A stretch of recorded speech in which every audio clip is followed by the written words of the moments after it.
So మొత్తం మీద ఇది బీఆర్ఎస్ పార్టీ వర్షన్. సో ఈ కేసులు ఏవి కూడా నిలబడవని చెప్పి బీఆర్ఎస్ నాయకులు చెప్తున్నారు. సో కేటీఆర్ ఎట్టి పరిస్థితుల్లో అరెస్ట్ కారు, న్యాయస్థానం ముందర కేటీఆర్ కు రిలీఫ్ దొరుకుతుంది, ప్రభుత్వానికే మొట్టికాయలు వేస్తుంది న్యాయస్థానం అని చెప్పేసి బీఆర్ఎస్ నేతలు చెప్తున్నారు. సో మా ప్రతినిధి నరసింహరావు ఉన్నారు. సో నరసింహరావు, సో ప్రభుత్వం కూడా ముఖ్యంగా రేవంత్ రెడ్డి ఈ అంశం పట్ల ముందు నుంచి కూడా చాలా జాగ్రత్తగా ఆచితూచి వ్యవహరిస్తున్నారు. ఎందుకంటే సో నేరుగా కేసు నమోదు చేసి గతంలో చీఫ్ సెక్రటరీ అరవింద్ కుమార్ నుంచి ఒక నివేదిక కోరింది, ఈ అంశం పట్ల సంజాయిషి కోరింది. ఆ సంజాయిషి కోరినటువంటి సందర్భంలో ఇది అప్పటి మంత్రిగా ఉన్నటువంటి కేటీఆర్ ఆదేశాల మేరకే తాను నిధులను బదలాయింపు చేశాను అని చెప్పి ఆయన ఒప్పుకున్నారు. సో కేటీఆర్ కూడా ఈ అంశాన్ని ఒప్పుకున్నారు. సో దాంట్లో తప్పేం లేదు అరవింద్ కుమార్ది అని చెప్పేసరి.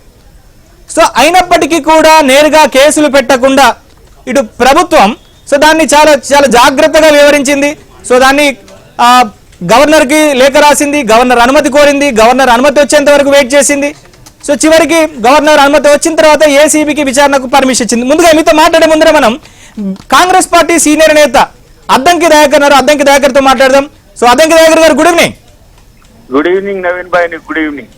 సో మొత్తం మీద కేసు గురించి మీరు ఏం చెప్తారు? ఎందుకంటే కాసేపు నాతో మాట్లాడారు దాసోజు శ్రవణ్, సో అలానే అసెంబ్లీలో కేటీఆర్ హరీష్ రావు గారు కూడా మాట్లాడారు. సో ఇది పూర్తిగా కక్ష సాధింపు చర్యలు అని చెప్పేసి బీఆర్ఎస్ నేతలు చెప్తున్నారు. సో ఇది న్యాయస్థానం ముందర ఈ కేసు నిలబడదు అని చెప్తున్నారు. సో ఎందుకు మీరు పాలన చేయాల్సినటువంటి ప్రభుత్వం ప్రతిపక్ష నేతల మీద పనిగట్టుకుని ఎందుకు ఇట్లాంటి కేసులు పెడుతుందనేటువంటి విమర్శలకు ఆరోపణలకు అద్దంకి దగ్గర ఏం సమాధానం చెప్తాడు? 100% ఏసీబీ ఆథెంటిక్ రిపోర్ట్స్ తర్వాత తీసుకున్న నిర్ణయము. ఇది ఆషామాషిగా కాదు. ఇది ఒక ప్రభుత్వాన్ని నడిపిన ముఖ్యమంత్రి యొక్క కుమారుడు, తర్వాత మున్సిపల్ శాఖ మంత్రిగా సుదీర్ఘకాలం పనిచేసిన ఒక మాజీ మంత్రికి సంబంధించిన కేసు విషయంలో తెలంగాణ ప్రభుత్వం అంటే కాంగ్రెస్ ప్రభుత్వం ఆచితూచి నిర్ణయాలు తీసుకుంటుంది తప్పితే తప్పటడుగులు వేయదు అనేది నేను ఏబిఎన్ ద్వారా మీకు ఇస్తున్న హామీ. ఎందుకంటే వివిధ రకాల ఎంక్వైరీలు జరిగిన తర్వాత, ఆర్బీఐ ఎంక్వైరీ జరిగిన తర్వాత, ఫండ్స్ ట్రాన్స్ఫర్ అయిన దాని విషయంలో నిర్ణయాలు తీసుకున్న తర్వాత, అసలు క్యాబినెట్ ఆథెంటికేషన్, క్యాబినెట్ రాటిఫికేషన్ లేకుండా నేరుగా ప్రభుత్వ ధనాన్ని దుర్వినియోగం చేయడం, ప్రభుత్వ ధనం అంటే ప్రజల ధనం దుర్వినియోగం చేయడం.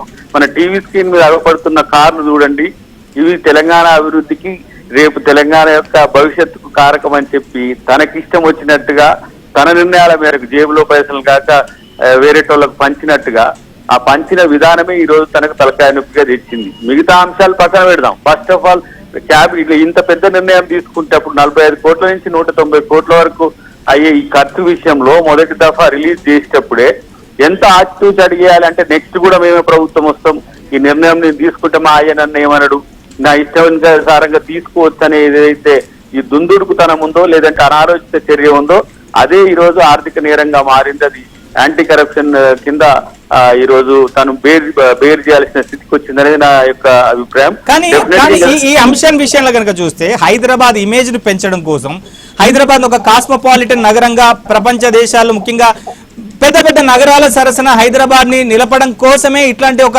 పెద్ద కార్యక్రమం హైదరాబాద్ కు తీసుకొచ్చాం. సో దీన్ని జీర్ణించుకోలేనటువంటి ప్రస్తుత ప్రభుత్వం సో తన మీద కేసులను పెడుతూ ఇబ్బందులకు గురి చేసేటువంటి ప్రయత్నం చేస్తుంది అనేటువంటిది బీఆర్ఎస్ పార్టీ నేతల విమర్శ. ఇంకొకటి, సో అసెంబ్లీ సమావేశాలు జరుగుతున్నటువంటి సమయంలో సో ఈ అంశం పట్ల చర్చించడానికి ఎందుకు అసలు ప్రభుత్వం భయపడుతోంది అని చెప్పేసి హరీష్ రావు అలానే కేటీఆర్ చెప్తున్నారు. రేపటి రోజున ఇది చర్చకు రావచ్చు నవీన్ గారు. ఎందుకంటే ఈ రోజు అసెంబ్లీలో ఈ రోజు అయిన దాని గురించి చర్చ పెట్టాం కదా. అందులో కేటీఆర్ చెప్తే అసెంబ్లీ నడిచేది కాదు కదా. KTR at what status is just MLA, of course ex minister also.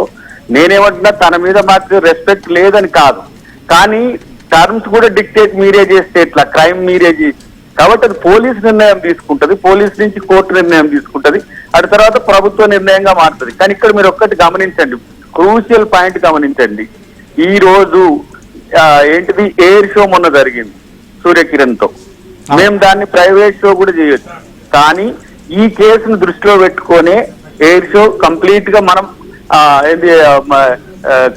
Air force వాళ్ళ సహకారం తీసుకొని 0 బడ్జెట్ తో మనం ఆ కార్యక్రమాన్ని చేసినాం. అది కూడా మన స్థాయిని పెంచేది. కానీ ఇప్పుడు ఇది ఫార్ములా 1 కానీ, ఈ రేస్ కానీ, లేదంటే డుకాటి లాంటి ఏమంటారు మోటార్ బైక్స్ వాటికి సంబంధించి కానీ ఇవన్నీ కూడా స్టేజ్ 2లో మనం తెలంగాణ ప్రైడ్ గా చేసుకుందాం. కానీ మీరు దీన్ని చేయడాన్ని వ్యతిరేకించడం కాదు, చేయడానికి తప్పుడు మార్గాలు ఎందుకు అనుసరించిండ్రు? హైదరాబాద్ బ్రాండ్ పెరుగుతుంది, తెలంగాణ బ్రాండ్ పెరుగుతుంది, మనకి ఇంటర్నేషనల్ బ్రాండింగ్ అవుతుంది, ఇదంతా కూడా మనకు తెలిసిన వ్యవహారమే. కానీ ఇక్కడ జరుగుతున్న పరిణామాల్ని నిశ్చితంగా గమనించి ఉండి తన రూల్ బుక్ లో ఏ విధంగా మూవ్ కావాలనో, క్యాబినెట్ డిసిషన్ ఇంత పెద్ద నిర్ణయం, ఇప్పుడు హైదరాబాద్ ప్రైవేట్ డిసిషన్ అన్నప్పుడు దాన్ని మరి క్యాబినెట్ అప్రూవల్ లేకుంటే ఎట్లా వాళ్ళు నిర్ణయం తీసుకున్నారు? కాబట్టి అలా ఆయన A2 గారు చెప్పినా, తర్వాత A3 గారు చెప్పినా, A1 గారికి సంబంధించిన అంశంలో ఆయనే నిర్ణయం తీసుకున్నాడు. మమ్మల్ని ఈ రోజు అరవింద్ కుమార్ రెడ్డి ఎన్ని రోజులు ఎంక్వైరీ చేసిండ్రు, తర్వాత ఇప్పుడు ఈ 2-3 మంత్స్ కూడా దాని మీద డాక్యుమెంట్స్ పరిశీలన తర్వాత ఈ నిర్ణయం తీసుకున్నది. కాబట్టి మేమేం తొందరపడలేదు, మిత్రుడే తొందరపడి నన్ను అరెస్ట్ చేయండి దమ్ముంటే చూసుకుందాం.